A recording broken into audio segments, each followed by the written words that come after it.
Hello friends, welcome to BSc Agriculture. If you are coming to my channel for the first time, then don't forget to hit the subscribe button. Your subscription and likes are always motivating us. So let's move to the video. In this video, we are going to see about fundamentals of biochemistry. I am going to teach you Unit 4 and the lecture topic is metabolism of carbohydrates. So I will give a short introduction about carbohydrates. So the carbohydrates are only known as the major source of energy for each and every living organism. For example, the starch, which is known as a storage form of glucose in plants, as well as glycogen, which is a storage form of polysaccharide in animals. So they are used to change by the action of enzymes like alpha amylase, beta amylase, or amido alpha glucose glycosides, and alpha 1,2,4 glycosides degrade finally to glucose. By this activation, they are finally converted into an easily soluble compound known as glucose. They are used to have a three principal monosaccharide resulting from the digestive process known as glucose, fructose, as well as galactose, which are coming from glycogen. So while seeing the major metabolic process of carbohydrates, the first one is glycolysis, which is nothing but a sequence that converts glucose into pyruvate, which is a concomitant trapping of energy as ATP. And the other one is citric acid cycle, which is a final common oxidative pathway for carbohydrate, fats and proteins in the living body, which acts as a precursor of biosynthesis of various biomolecules in the body. They use it to have acetyl CoA, which is completely oxidized to carbon dioxide and water with concomitant production and the reduction equivalents such as NADH and FADH2. And the other topic we are going to see is hexose monophosphate shunt, which is an alternate pathway for glycolytic pathway, which is glycolysis and the citric acid cycles for the oxidation of glucose to carbon dioxide and water. In this process, they use it to have a generation of reduced nicotinamide adenine dinucleotide phosphate, which is known as NADH molecule, and ribose 5-phosphate as their end product.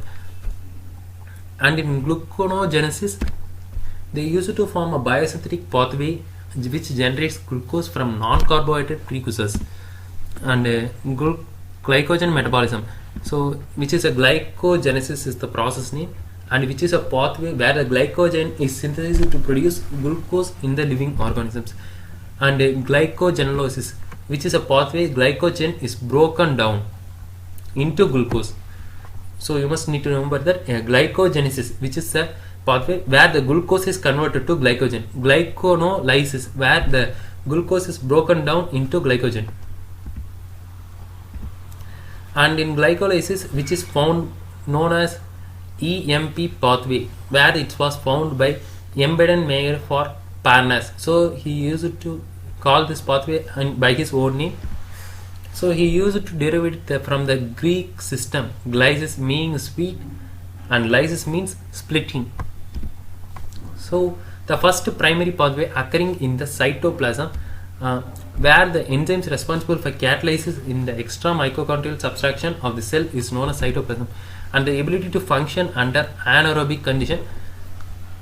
So while consists of series of reactions through which glycolysis is converted to pyruvate with the concomitant production of relatively small amount of adenosine triphosphate, which is ATP, and glycolysis. In plants, glucose and fructose are the main monosaccharide and catabolized for glycolysis, and glucose entering the glycolysis is derived from starch or sucrose, and which act as fructose is derived from the sucrose. The starch is either from seed or chloroplast of maturated plants, normally taking place in the presence of O2 in higher plant cells, where the glycolysis used to mainly occur. So it was the structural form as well as the pathway of glycolysis, where the starch is converted into final product of sucrose molecule by the action of various enzymes in this process. And I have given an overview of the reaction of glycolysis in this slide, where the glucose is converted into glyceraldehyde 3-phosphate or dihydroxyphosphate is an overall view of glycolysis, and where and after that the glyceraldehyde 3-phosphate is even converted to pyruvate. It's how the total glycolysis process takes place, and at the first stage of glycolysis, the glucose molecule is fully converted into glyceraldehyde 3-phosphate by the action of more of the enzyme. So which is the first stage is also known as pre-preparatory phase where the phosphorylation of glycolysis takes place, and glycerol 3 phosphate is where the easily convertible form is produced. So the first stage of glycolysis is also known as pre-preparatory phase, and the second stage, which is a payoff phase, where the oxidative conservation of glycerol 3 phosphate to pyruvate process used to takes place in the process, where the 3p phosphate is used to convert it to the easily broken down molecule, which is known as pyruvate, is converted.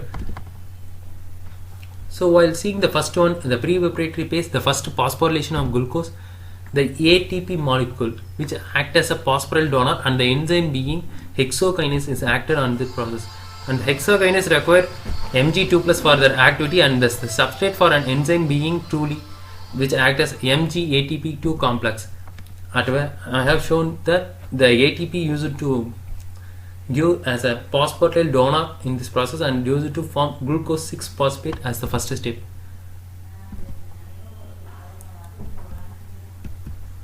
And after that, the conversion of fructose 6 phosphate is done, where the catalyzed by phosphohexokinase isomerase, and the reaction Mg2 plus for the activity, and it is a reversible process.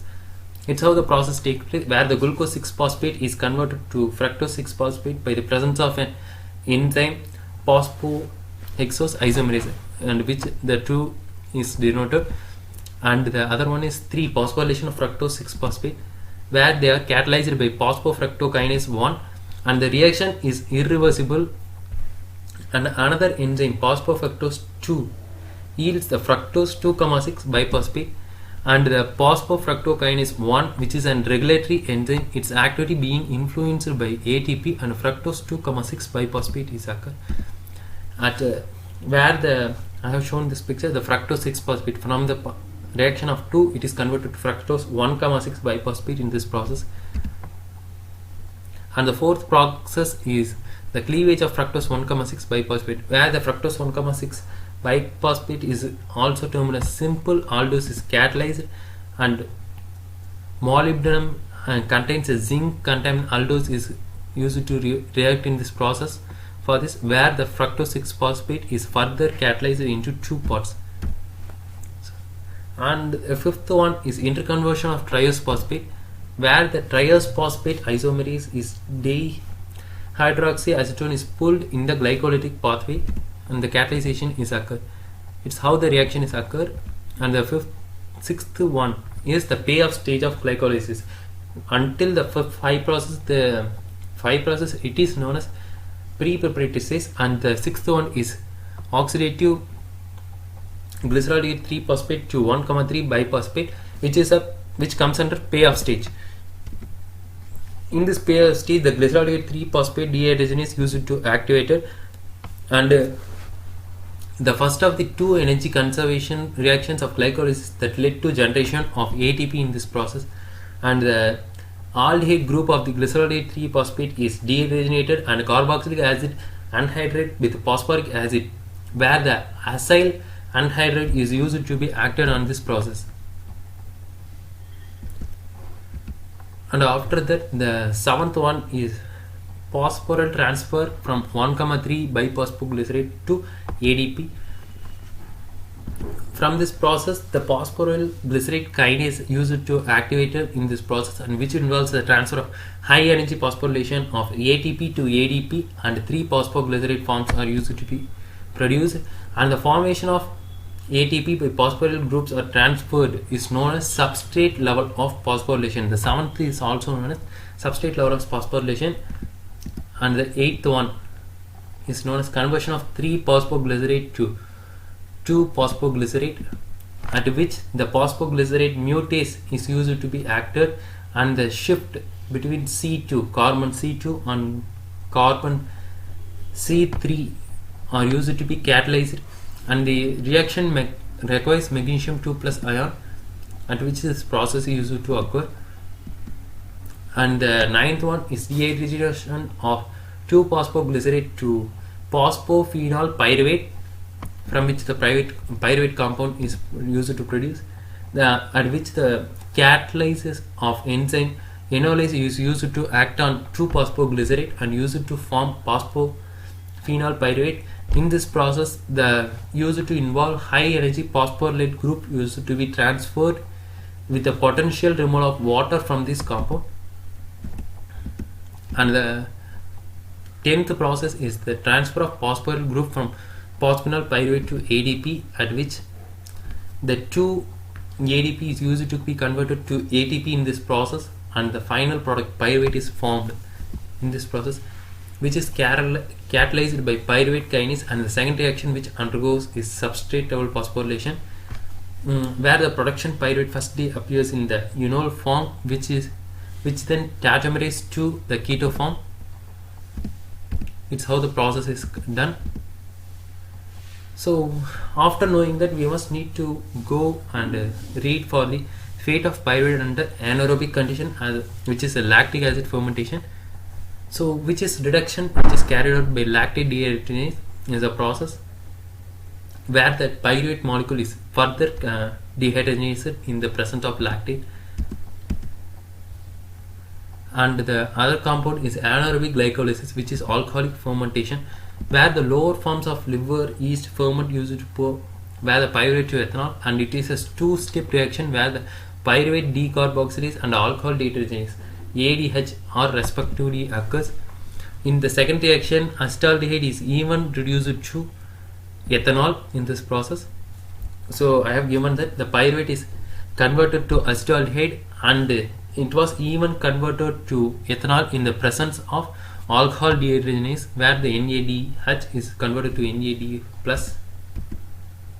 So until now we have finished the process of glycolysis. Now we are going to see about the significance of glycolysis, which is a universal central pathway of glucose catabolism in all living organisms. They use it to occur in all the cytoplasm of the tissues of biological system, which is leading to the generation of energy in the form of ATP of all vital activities. So the pathway is said to be known as the largest flux of carbon, which is occurring in most of the cells of living organism is said to be known. And each and every plant tissue which are modified for storage of starch, which is derived from their energy, are used by the glycolysis. They use it to act as a key metabolic component of the respiratory progress of each and every plant cells, which use it to generate energy in the form of ATP in cells where the photosynthesis is not taking place. And most of the anaerobic microorganisms, which is mainly depends on the glycolysis process, and the mammalians like humans are usually mainly dependent on the glycolysis for the major source of metabolic energy. So I have given the lecture notes in description. If you have any doubts, please comment in the section. We will make sure to clear your doubts as soon as possible. If you like the video, like it and share it with your friends, and subscribe to BSc Agriculture and hit the bell icon to get regular updates. So thanks for watching the video. Thank you. I will catch you up in next videos.